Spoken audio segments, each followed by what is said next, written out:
Alice's Adventures in Wonderland by Lewis Carroll from thegutenberg.org. Chapter 5. Advice from a Caterpillar. The caterpillar and Alice looked at each other for some time in silence. At last the caterpillar took the hookah out of its mouth and addressed her in a languid, sleepy voice. "Who are you?" said the caterpillar. This was not an encouraging opening for conversation. Alice replied, rather shyly, I hardly know, sir, just at present. At least I know who I was when I got up this morning, but I think I must have been changed several times since then."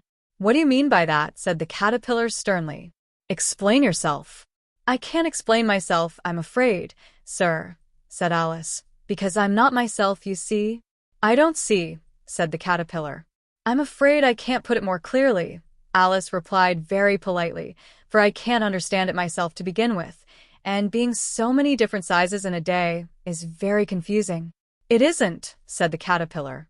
"Well, perhaps you haven't found it so yet," said Alice, "but when you have to turn into a chrysalis, you will someday, you know, and then after that into a butterfly, I should think you'll feel it a little queer, won't you?" "Not a bit," said the caterpillar. "Well, perhaps your feelings may be different," said Alice. "All I know is, it would feel very queer to me." "You," said the caterpillar contemptuously. "Who are you?" Which brought them back again to the beginning of the conversation. Alice felt a little irritated at the caterpillars making such very short remarks, and she drew herself up and said, very gravely, "I think you ought to tell me who you are first." "Why?" said the caterpillar. Here was another puzzling question, and as Alice could not think of any good reason, and as the caterpillar seemed to be in a very unpleasant state of mind, she turned away. "Come back," the caterpillar called after her. "I've something important to say." This sounded promising, certainly. Alice turned and came back again. "Keep your temper," said the caterpillar. "Is that all?" said Alice, swallowing down her anger as well as she could. "No," said the caterpillar. Alice thought she might as well wait, as she had nothing else to do, and perhaps after all it might tell her something worth hearing. For some minutes it puffed away without speaking, but at last it unfolded its arms, took the hookah out of its mouth again, and said, "So you think you're changed, do you?" "I'm afraid I am, sir," said Alice. "I can't remember things as I used, and I don't keep the same size for 10 minutes together." "Can't remember what things?" said the caterpillar. "Well, I've tried to say, how doth the little busy bee, but it all came different." Alice replied in a very melancholy voice. "Repeat, you are old, Father William," said the caterpillar. Alice folded her hands and began. "You are old, Father William," the young man said, "and your hair has become very white, and yet you incessantly stand on your head. Do you think, at your age, it is right?" "In my youth," Father William replied to his son, "I feared it might injure the brain, but now that I'm perfectly sure I have none, why, I do it again and again." "You are old," said the youth, "as I mentioned before, and have grown most uncommonly fat, yet you turned a back somersault in at the door. Pray, what is the reason of that?" "In my youth," said the sage, as he shook his gray locks, "I kept all my limbs very supple. By the use of this ointment, 1 shilling the box. Allow me to sell you a couple." "You are old," said the youth, "and your jaws are too weak for anything tougher than suet, yet you finished the goose, with the bones and the beak. Pray, how did you manage to do it?" "In my youth," said his father, "I took to the law, and argued each case with my wife, and the muscular strength which it gave to my jaw has lasted the rest of my life." "You are old," said the youth. "One would hardly suppose that your eye was as steady as ever, yet you balanced an eel on the end of your nose. What made you so awfully clever?" "I have answered 3 questions, and that is enough," said his father. "Don't give yourself airs. Do you think I can listen all day to such stuff? Be off, or I'll kick you downstairs." "That is not said right," said the caterpillar. "Not quite right, I'm afraid," said Alice, timidly. "Some of the words have got altered." "It is wrong from beginning to end," said the caterpillar decidedly, and there was silence for some minutes. The caterpillar was the first to speak. "What size do you want to be?" it asked. "Oh, I'm not particular as to size," Alice hastily replied. Only one doesn't like changing so often, you know. I don't know, said the caterpillar. Alice said nothing. She had never been so much contradicted in her life before, and she felt that she was losing her temper. Are you content now? Said the caterpillar. Well, I should like to be a little larger, sir, if you wouldn't mind, said Alice. 3 inches is such a wretched height to be. It is a very good height indeed, said the caterpillar angrily, rearing itself upright as it spoke. It was exactly 3 inches high. But I'm not used to it, pleaded poor Alice in a piteous tone. And she thought of herself, I wish the creatures wouldn't be so easily offended. You'll get used to it in time, said the caterpillar, and it put the hookah into its mouth and began smoking again. This time Alice waited patiently until it chose to speak again. In a minute or two the caterpillar took the hookah out of its mouth and yawned once or twice, and shook itself. Then it got down off the mushroom and crawled away in the grass, merely remarking as it went, one side will make you grow taller, and the other side will make you grow shorter. One side of what? The other side of what? Thought Alice to herself. Of the mushroom, said the caterpillar, just as if she had asked it aloud, and in another moment it was out of sight. Alice remained looking thoughtfully at the mushroom for a minute, trying to make out which were the 2 sides of it, and as it was perfectly round, she found this a very difficult question. However, at last she stretched her arms round it as far as they would go, and broke off a bit of the edge with each hand. And now which is which? She said to herself, and nibbled a little of the right hand bit to try the effect. The next moment she felt a violent blow underneath her chin. It had struck her foot. She was a good deal frightened by this very sudden change, but she felt that there was no time to be lost, as she was shrinking rapidly, so she set to work at once to eat some of the other bit.